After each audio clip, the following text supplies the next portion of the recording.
2 Samuel, chapitre 5. David, roi sur tout Israël.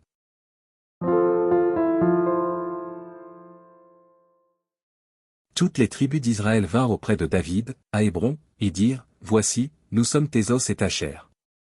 Autrefois déjà, lorsque Saul était notre roi, c'était toi qui conduisais et qui ramenais Israël.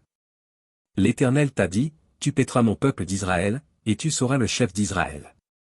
Ainsi tous les anciens d'Israël vinrent auprès du roi à Hébron, et le roi David fit alliance avec eux à Hébron, devant l'Éternel. Ils unirent David pour roi sur Israël. David était âgé de 30 ans lorsqu'il devint roi, et il régna 40 ans. À Hébron il régna sur Juda 7 ans et 6 mois, et à Jérusalem il régna 33 ans sur tout Israël et Juda. Le roi marcha avec ses gens sur Jérusalem contre les Jébusiens, habitants du pays. Ils dirent à David, Tu n'entreras point ici, car les aveugles même et les boiteux te repousseront. Ce qui voulait dire, David n'entrera point ici. Mais David s'empara de la forteresse de Sion, c'est la cité de David. David avait dit en ce jour, Quiconque battra les Jébusiens et atteindra le canal, quiconque frappera ces boiteux et ces aveugles qui sont les ennemis de David, c'est pourquoi l'on dit, l'aveugle et le boiteux n'entreront point dans la maison. David s'établit dans la forteresse, qu'il appela cité de David. Il fit de tous côtés des constructions, en dehors et en dedans de Milo. David devenait de plus en plus grand, et l'Éternel, le Dieu des armées, était avec lui. Hiram, roi de Tyr, envoya des messagers à David, et du bois de cèdre, et des charpentiers et des tailleurs de pierre, qui bâtirent une maison pour David. David reconnut que l'Éternel l'affermissait comme roi d'Israël, et qu'il élevait son royaume à cause de son peuple d'Israël. David prit encore des concubines et des femmes de Jérusalem, après qu'il fut venu d'Hébron, et il lui naquit encore des fils et des filles.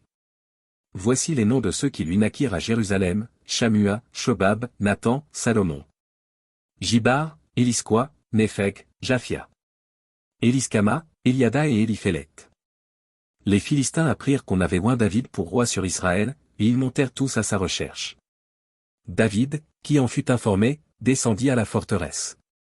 Les Philistins arrivèrent, et se répandirent dans la vallée des Rephaïm. David consulta l'Éternel, en disant, Monterai-je contre les Philistins? Les livreras-tu entre mes mains? Et l'Éternel dit à David, Monte, car je livrerai les Philistins entre tes mains. David vint à Baal-Pératsim, où il les battit.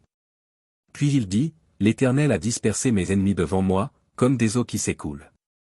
C'est pourquoi l'on a donné à ce lieu le nom de Baal-Pératsim. Ils laissèrent là leurs idoles, et David et ses gens les emportèrent. Les Philistins montèrent de nouveau, et se répandirent dans la vallée des Rephaïm. David consulta l'Éternel. Et l'Éternel dit, Tu ne monteras pas, tourne-les par derrière, et tu arriveras sur eux vis-à-vis des mûriers. Quand tu entendras un bruit de pas dans les cimes des mûriers, alors hâte-toi, car c'est l'Éternel qui marche devant toi pour battre l'armée des Philistins. David fit ce que l'Éternel lui avait ordonné, et il battit les Philistins depuis Géba jusqu'à Gézé.